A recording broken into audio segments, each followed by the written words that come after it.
Good morning. Happy freaking Monday. I'm so fired up right now because I had a really, really good weekend. My husband's birthday. So we had like lots of plans, but also like it was hard to get a lot of things done that we wanted to get done just because we had a lot of distractions, if you will. I'm I'm feeling called to do a podcast today on the neuroscience of momentum. Momentum, it's one of those words that you're like, yeah, I need momentum, but everybody struggles with it. It's like, it's a real thing. Like our brains are wired to have a harder time to start to do something. So I wanted to understand the neuroscience behind it. So here we go. Momentum is a neurochemical and network state where action becomes easier because the brain has already paid the startup cost. So, in the neuroscience terms, action circuits are already active, reward prediction systems are engaged, cognitive effort feels lower, and emotions shifts from resistance to engagement. So the brain prefers continuing over starting and stopping. Momentum isn't motivation, it's neural efficiency. So, why the hardest part is starting something. We all know this. Like you have a million things you need to do, but doing the first thing is so hard, right? You're so overwhelmed. I get like that paralysis, right? Where you're like, I'm so overloaded that I end up just like sitting, thinking, not riding off a momentum wave, right? So that prefrontal cortex must initiate effort. The interior cingulate cortex, or the ACC, evaluates cost versus reward, and the brain predicts this will take energy. So this creates the procrastination.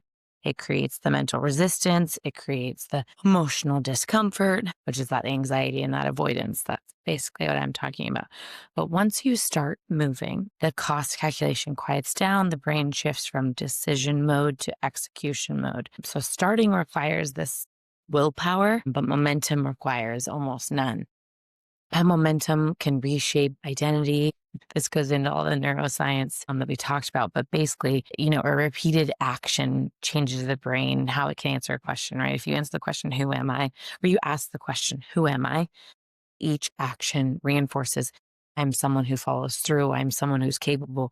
I can do hard things. Like those can mess with me. Like I am not doing that because in my head, I play out like, this is just how I get when I'm on my period. Or this is like, I'm just this way. Like I've always been this way. And I've said all those things this weekend when I was like fighting with my husband, all the things I was going through. And so like, as we know, repeated behaviors strengthen neural pathways. Like this is everything I'm saying. But for some reason, I couldn't translate that to my life this weekend, especially because my hormones were all over the map. Like I didn't get to process this. I just went into paralysis and I went into bitching about who knows what. Identity becomes encoded as predictive self-modeling. So you don't think your way into an identity, you move your way into it. So actually, I want to get into some things we can do to help momentum and some examples of momentum. So just really quick to kind of wrap up the neuroscience of momentum is the brain's way of rewarding movement. Once you start, your neurochemistry makes continuing easier. Your emotions stabilize and your identity shifts towards capability. And I think that's gold right there because gosh, I've just seen it work. I'm sure you guys have seen it work. It's like it rewards once you get going, like you're fine. But we all know, like back in high school, like starting that paper, kids are never going to experience the struggle of like not knowing how to start a paper because of AI.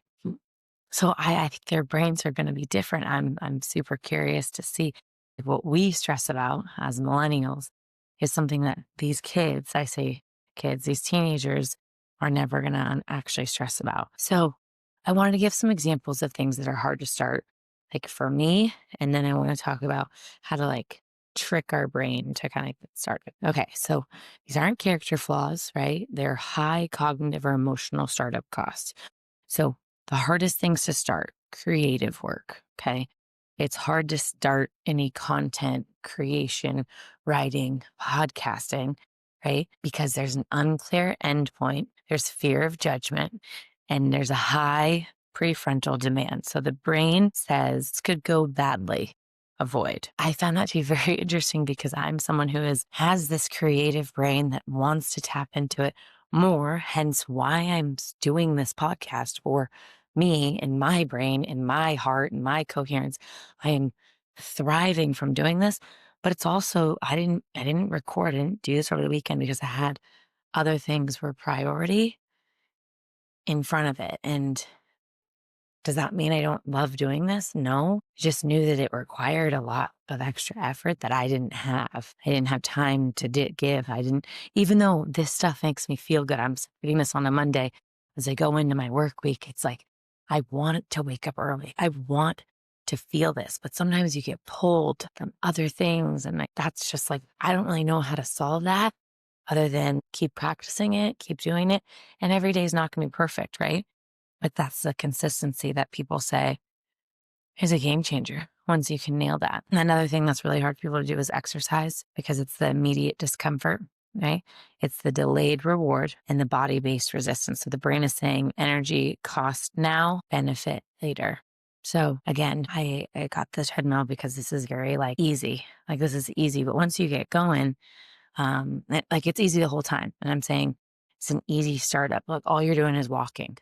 It's not intimidating at all. And the benefit actually comes after you've been walking for over an hour and you're like, oh shit, okay, cool. Just walked for an hour, something you probably didn't wake up planning to do. That sounds terrifying. Someone say, hey, you're going to wake up and you're going to walk for an hour. No thanks. Doesn't sound good to me. Walk for 10 minutes while you do your podcast. Sure. All right, I can do that.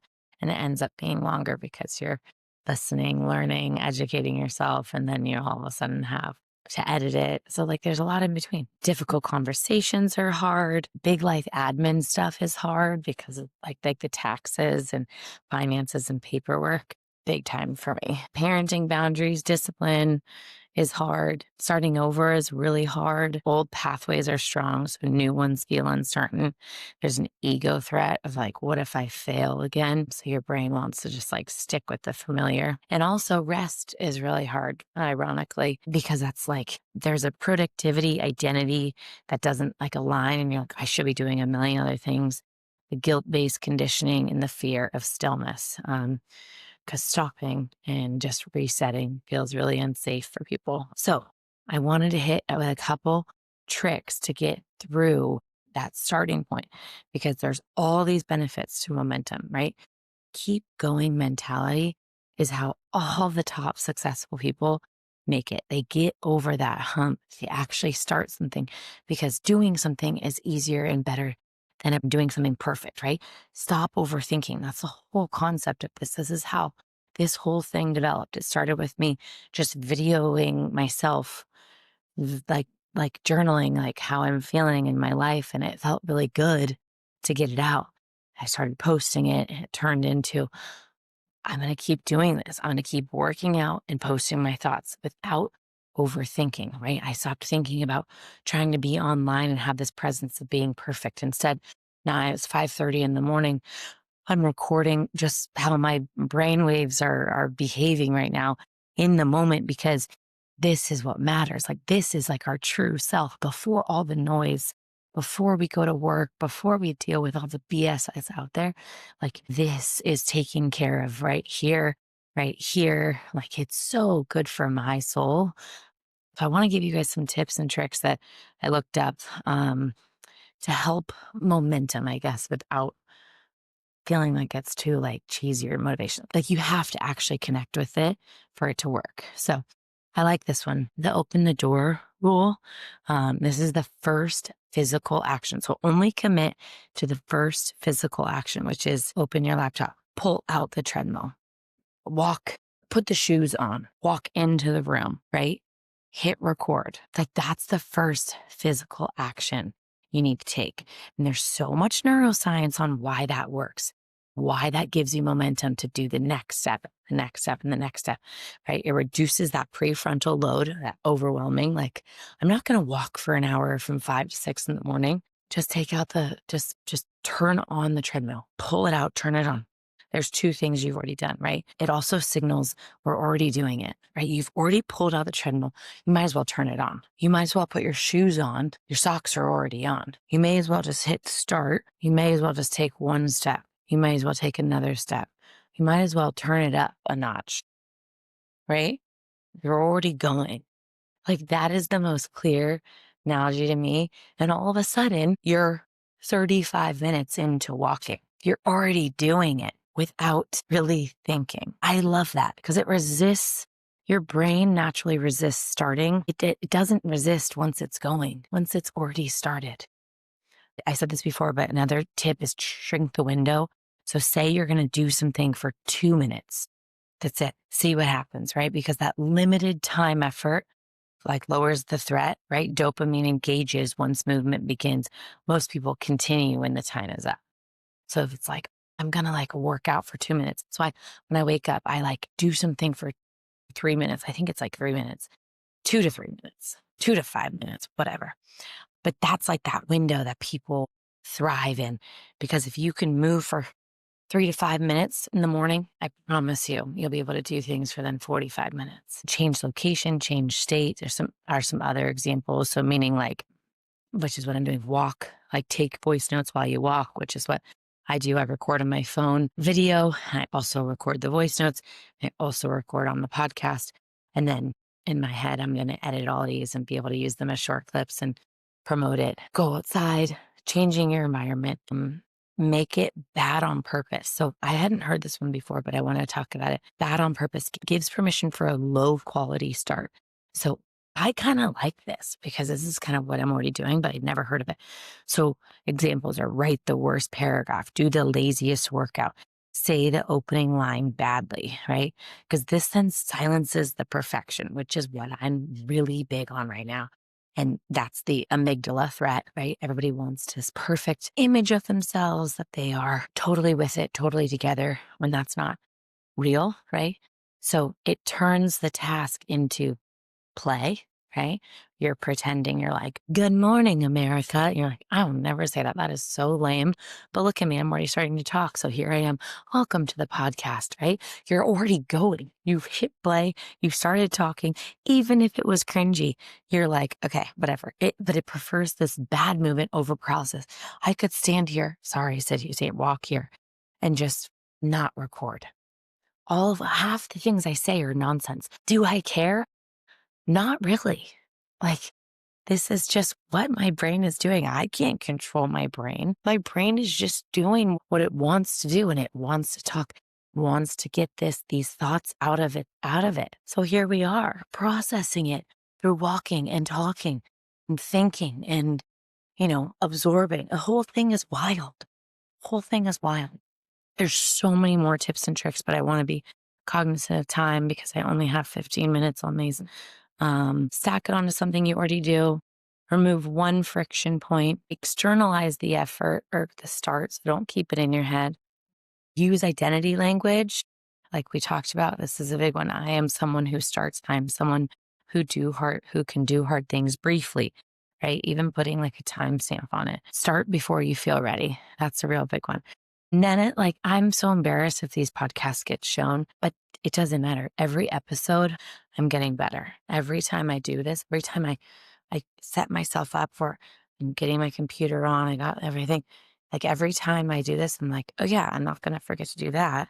I'm not going to forget to do this. My shoelace is untied. Dang it. But yeah, to wrap it all up, right? If starting feels hard, it's not because you're lazy. It's because your brain is protecting energy and avoiding uncertainty. Your job isn't to overpower it, but to outsmart it. Okay. That's all I got for you guys today. I got to tie my shoe.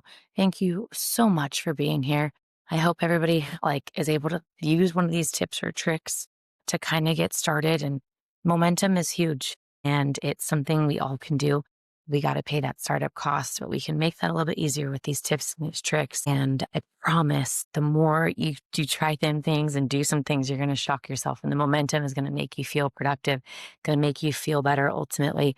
And that's what we all want in life. Have a great Momentum Monday.